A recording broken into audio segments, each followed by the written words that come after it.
been like working with so many young players? It's been all of the things, but mostly fun.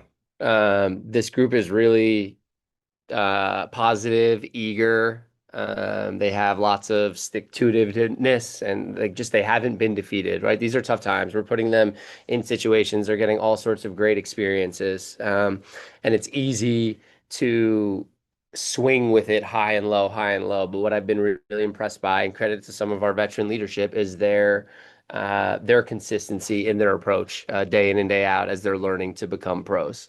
So I've just enjoyed every single one of them in terms of helping them to learn what it's like to be a pro and to navigate a tough season. That second level help to kind of help the helper aspect of defense tonight. New York seemed to really take advantage of some slow rotations. How do you work on improving that when you have that lack of roster continuity and injuries and all those things? Yeah, I mean, this group really needs reps. It's one thing to see it on film, but for younger players, it's they need to feel it. They need to do it over and over and over again. And so, not no excuses, but finding those times in practice are few and far between. So that's what you see out there. We're just inconsistent. We have very good moments where we're executing well and it looks like we're proactive and we're seeing things that are happening and we're one step ahead. And then we have a couple of possessions where now we're very reactive and New York's dictating and we're one step behind. So it's consistency is what we're trying to establish. Coach, what was your message to the team during halftime? They showed a great fight in the third quarter.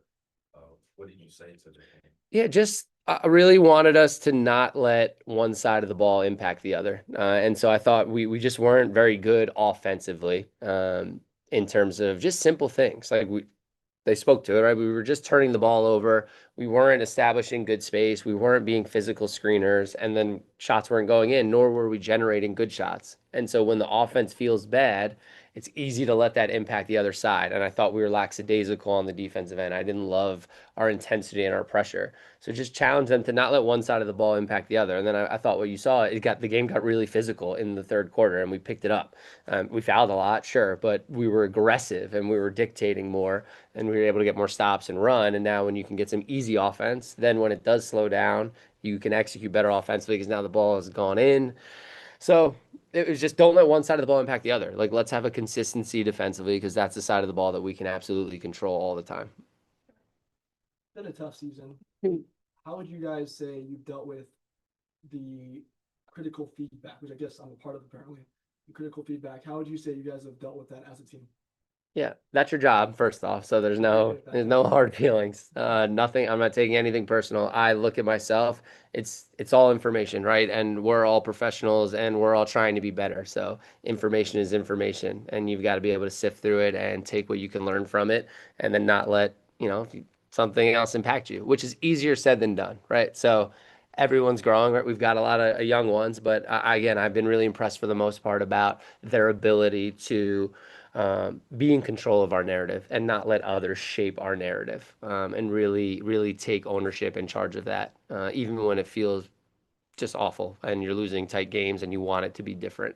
So you got to get through hard for this to get better. And so, again, just thumbs in, not pointing at others, not pointing blame, and again, like letting you guys do your job and not taking that personal, but knowing where we can get better and holding ourselves accountable.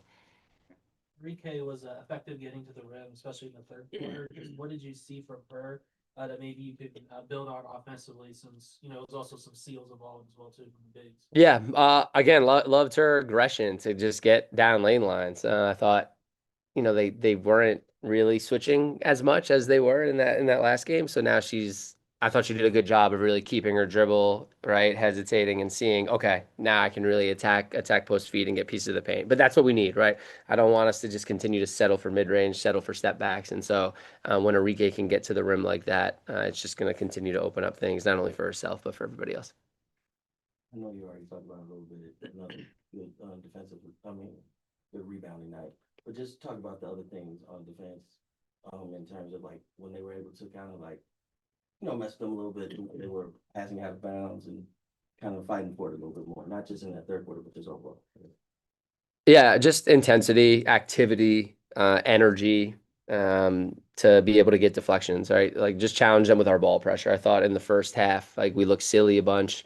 You know, they were beating us on lots of cuts off the ball. And, you know, that stuff's gonna happen off the ball. But what can help you is if you have pressure on the ball and you can take away vision. And so we did more of that in the second half, and took away some vision to help give protection to some of the screening actions behind the ball.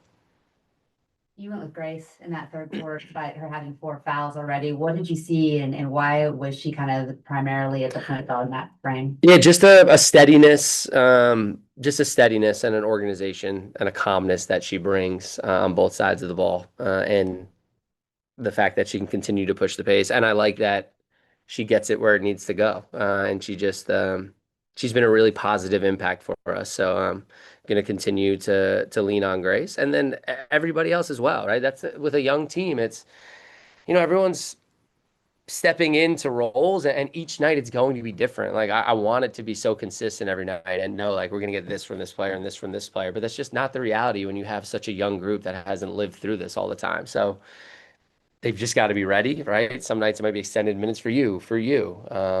And so that's what we're working towards, right? As they continue to grow and learn, it's can we develop more consistency so that our teammates can rely on us, like they know what I'm going to get every night. There's going to be more dependability, and that'll continue to come with all these young ones. Bob on the Zoom? Thank you. Rob Tiux in the podium finish. Coach Maisha just highlighted how strong the team chemistry is and how the players are really connecting. So from your perspective, what does it say about this group's character and commitment to push hard and keep morale high with all the challenges this season? And how does that energy shape what you're trying to build here in Dallas?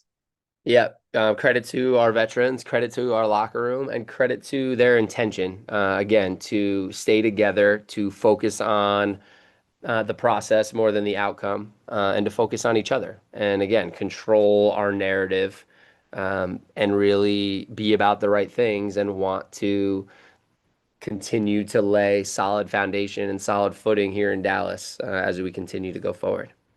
Last one at Asia? Hi, Coach. Asia from W Swish. I just kind of wanted to piggyback off that a little bit, because I know in today's game, it was a low scoring start, a slow start for you guys. But how do you, as a coach, keep your team together, like in situations like that, to keep them in the right mindset in games like this today? Yeah. You got to feel it out, right? What's the balance of when do they need to be challenged and pushed versus when do they need to be supported, in those moments? And so, tiptoeing that line and feeling it out. But I thought at halftime, challenging them a little bit, and then them again, really it's on them, right? Like get in there, challenge them, and then challenge them to talk amongst each other and figure it out and hold each other accountable to figure out how we can be better on the floor going forward. Thank you, guys.